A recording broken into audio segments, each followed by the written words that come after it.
Then I looked, and before me was the Lamb, standing on Mount Zion, and with him 144,000, who had his name and his Father's name written on their foreheads. And I heard a sound from heaven, like the roar of rushing waters, and like a loud peal of thunder. The sound I heard was like that of harpists playing their harps. And they sang a new song before the throne and before the 4 living creatures and the elders. No one could learn the song except the 144,000 who had been redeemed from the earth. These were those who did not defile themselves with women, for they kept themselves pure. They followed the Lamb wherever he goes. They were purchased from among men and offered as first fruits to God and the Lamb. No lie was found in their mouths. They were blameless. Then I saw another angel flying in midair, and he had the eternal gospel to proclaim to those who live on the earth, to every nation, tribe, language, and people. He said in a loud voice, "Fear God, give him glory, because the hour of his judgment has come.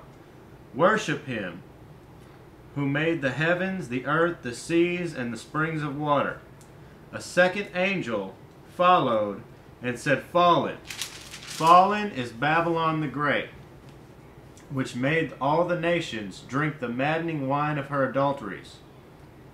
The third angel followed them and said in a loud voice, "If anyone worships the beast and his image and receives his mark on the forehead or on the hand, he too will drink the wine of God's fury, which has been poured full strength into the cup of his wrath.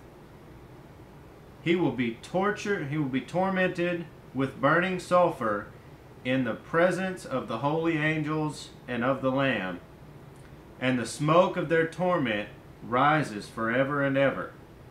There is no rest day or night for those who worship the beast and his image, or for anyone who receives the mark of his name. This calls for patient endurance on the part of the saints who obey God's commandments and remain faithful to Jesus. When I heard a voice from heaven say, 'Write, blessed are the dead who lie in the Lord from now on.' Yes, says the Spirit,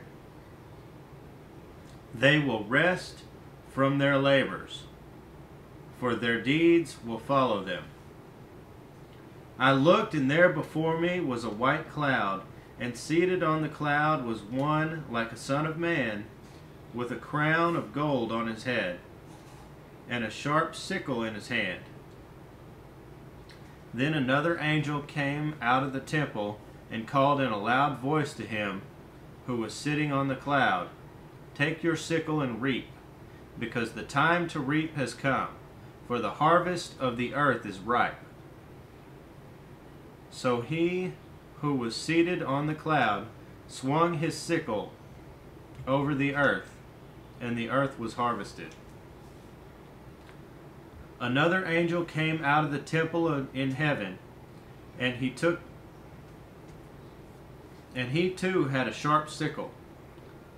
Still another angel, who had charge of the fire, came from the altar and called in a loud voice to him who had the sharp sickle, 'Take your sharp sickle and gather the clusters of grapes from the earth's vine, because its grapes are ripe.'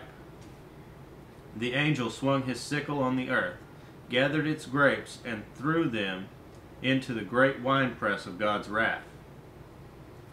They were trampled in the winepress outside the city, and blood flowed out of the press, rising as high as the horses' bridles, for a distance of 1,600 stadia.